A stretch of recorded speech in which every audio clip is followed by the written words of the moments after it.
Saudações, nobres ouvintes do Podcast Sem Esperança. Depois de uma semana, de bloqueio, retorno aqui às atividades. Apesar de eu ter postado vídeo, só isso é uma breve explicação. Apesar de eu ter postado vídeos afirmando a legitimidade das manifestações dos bolsonaristas em Brasília, E, como se diz, e aventando hipóteses, sobre, por exemplo, o que o ministro da Justiça, Flávio Dino, fazia no gabinete dele, num domingo, e assistindo aquilo, e porque, por exemplo, ele não chama a polícia. Mas bom, isso é a história. Vou resenhar esse livro aqui, chamado Crimeia, do Orlando Fides, certo?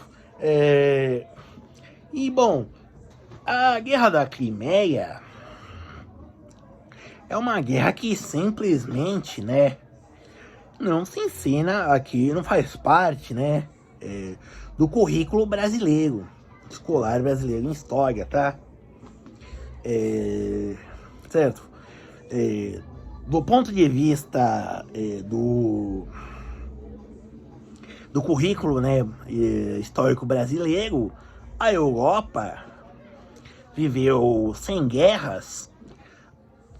praticamente um século sem guerra, Da queda de Napoleão na Batalha de Waterloo, em 1815, até a Primeira Guerra Mundial, em 1914, ou seja, 99 anos de guerra, quase 100.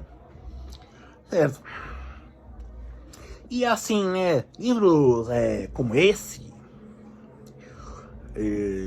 contados sobre essas guerras específicas, no máximo entram como uma curiosidade histórica, certo? Não vou nem, particularmente eu gosto da história russa, Então, foi por isso que eu adquiri esse livro, esse livro, tá? E bom, esse livro, tem, infelizmente,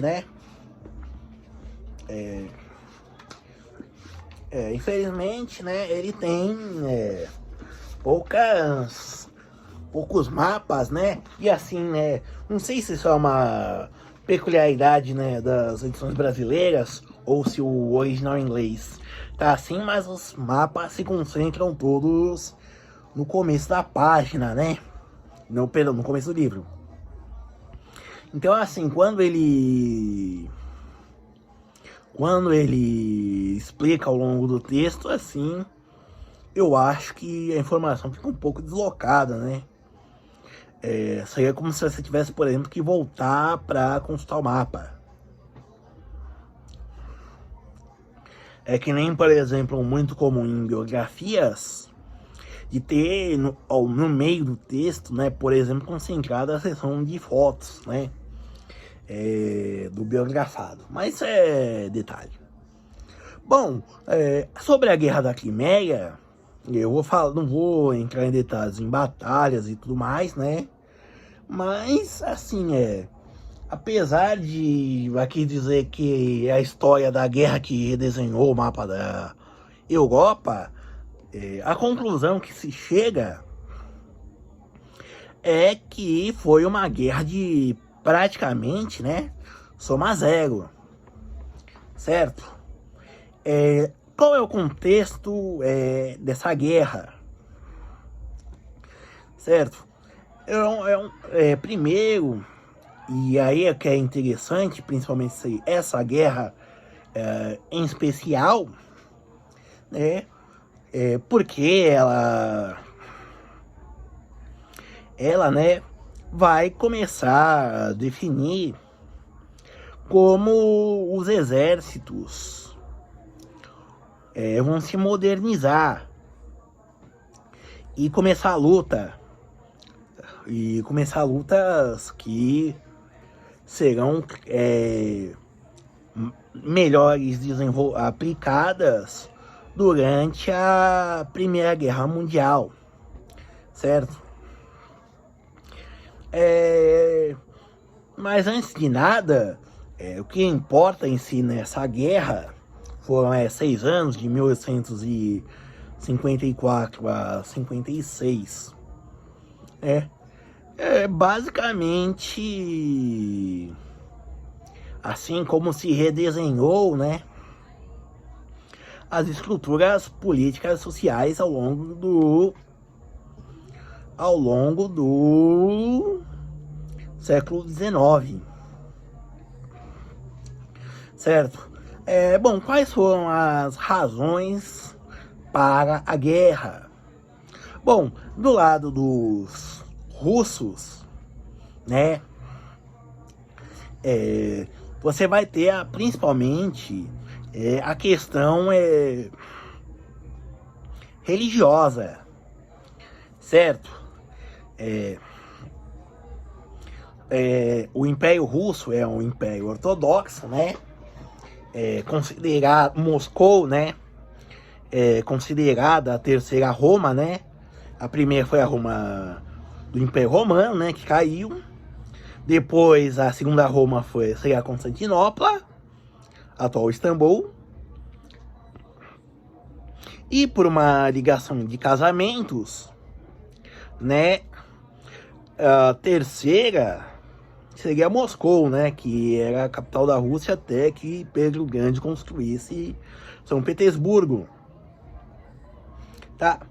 Então, né, e conforme esse casamento se deu durante o processo de cristianificação do Principado, né, de Kiev, em 1089, certo? Do príncipe Hus, que levou e aplicou, né, consequentemente deu o livre-arbítrio, salvoconduto para se catequizarem, né, o restante da população e a nobreza.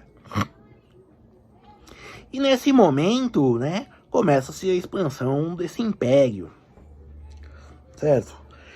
E o que acontece? Bom, a Terra Santa, né, a Jerusalém, ela é ocupada, ela está sob domínio, sob soberania dos turcos, que são muçulmanos, sunitas, né? Que dominavam boa parte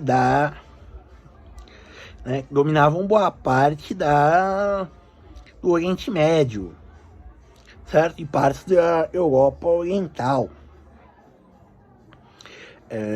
Bom, e o que acontece? Nas igrejas, durante o período de Páscoa, as peregrinações, igrejas como a do São Sepulcro e a da Natividade, tinham-se brigas enormes entre os cristãos, né? Entre os vários cristãos, das várias vertentes, os cristãos ortodoxos, cristãos armênios, cristãos gregos, cristãos católicos romanos e por aí vai. E assim, eram brigas violentas que juntavam em dezenas de mortes. Tinha até tiroteios, certo? E o Tsar, né, ele também era uma autoridade religiosa, eclesiástica, né? Ele era soberano da Igreja Ortodoxa Russa, achava isso uma indignidade. Ele queria ter através da ideia de se apoiar, né, de garantir a segurança dos peregrinos russos, a Terra Santa, né, o Tsar Nicolau I, né, começou a fazer exigência aos turcos, né, e nessa época, né, os russos já denominavam a Turquia como o homem doente da Europa, certo? Era um império economicamente atrasado, econômico e militarmente atrasado, né? Não que a Rússia também não fosse, certo?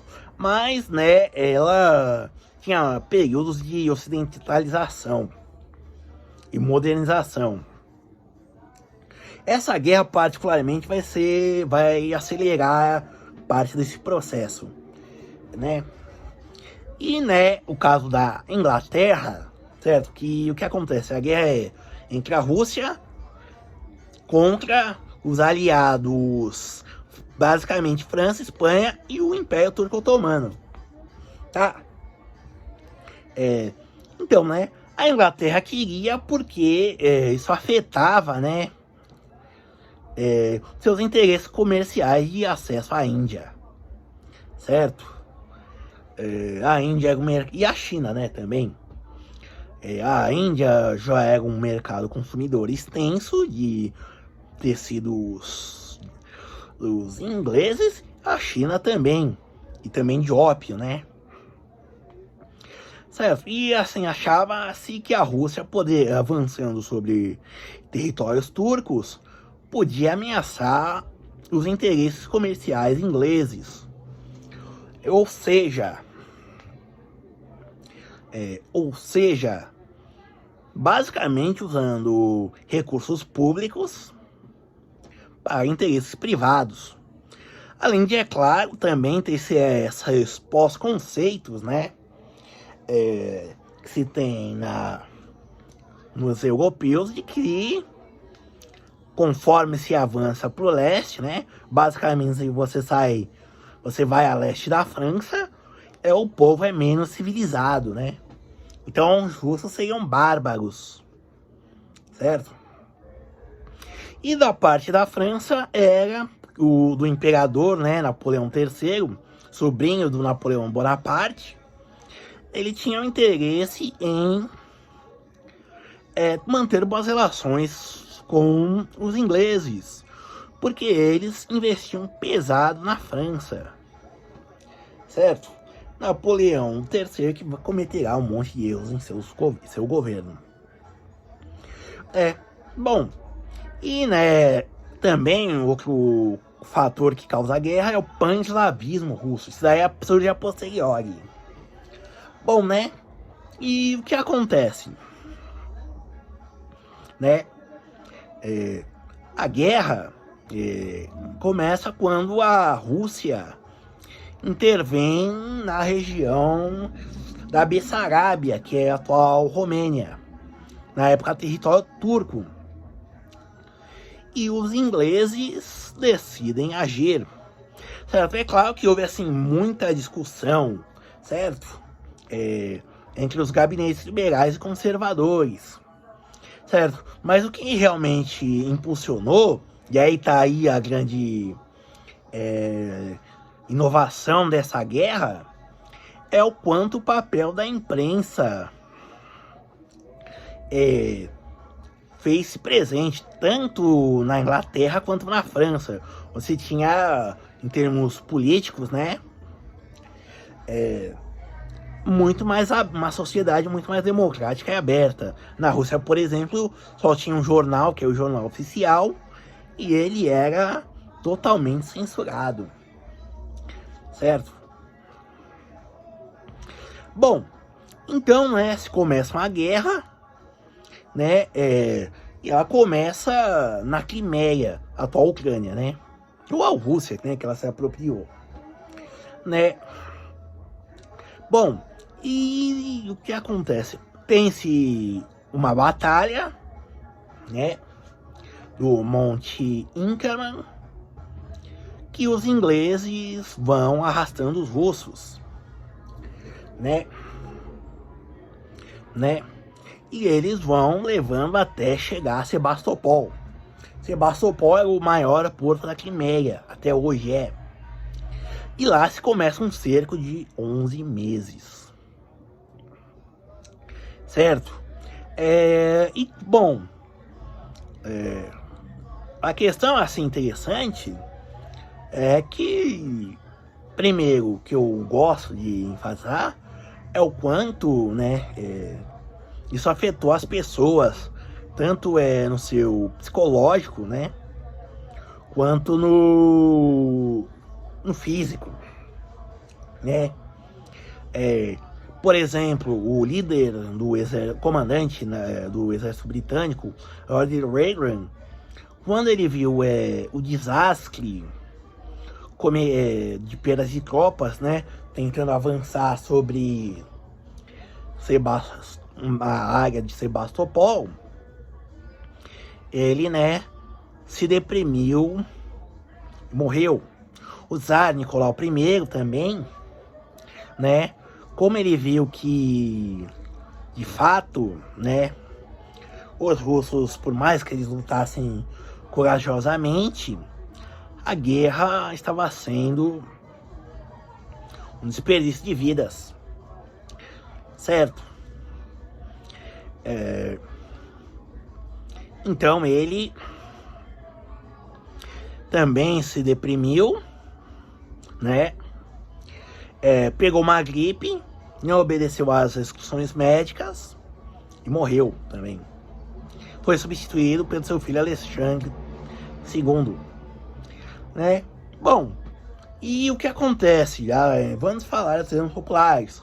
Na Rússia, houve uma mobilização muito forte dos mujiks, porque eles acreditaram que isso levaria quem lutasse na guerra, né? Quem lutasse na guerra seria libertado, né, das suas obrigações. A Rússia era um país feudal, certo? Comandado por nobres, né? Certo? E isso também, ao final da guerra, vai ser um fator que vai levar finalmente a libertação dos servos, né, dos mujiks. Por quê? Porque o exército russo ele era formado por camponeses, né?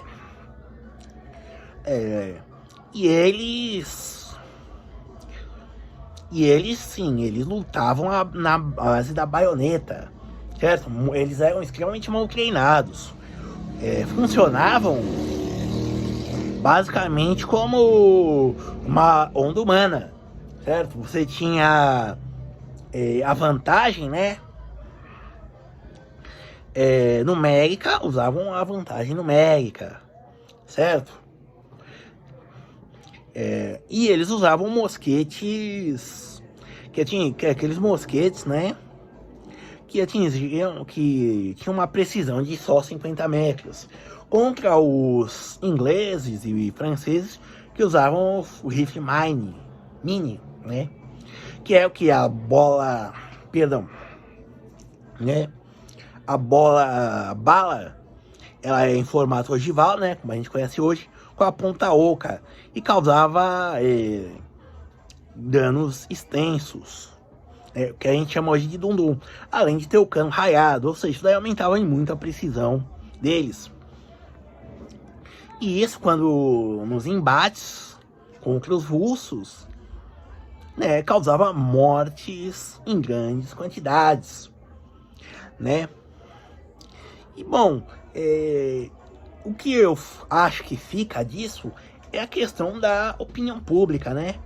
E do jornalismo. Quando o maior contingente, diga-se de passagem, era de ingleses, franceses, né? E assim, quem ficou com a fama, né, e o que até levou ao tratado que levou ao final da guerra, foi o fato de os franceses terem vencido e tomado Sebastopol, né, ao final de 11 meses de cerco e perdas humanas, certo? Por exemplo, tinham soldados que, com estresse da combate, né, afinal ficavam entrincheirados, viam pessoas morrerem, companheiros, amigos também, né?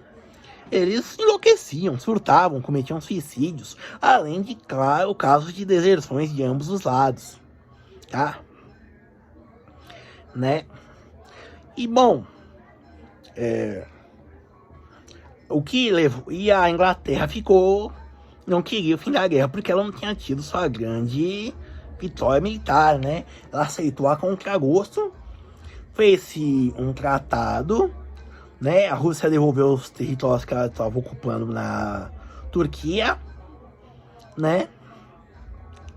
E basicamente foi uma coisa só um zero. Só que as consequências foram enormes.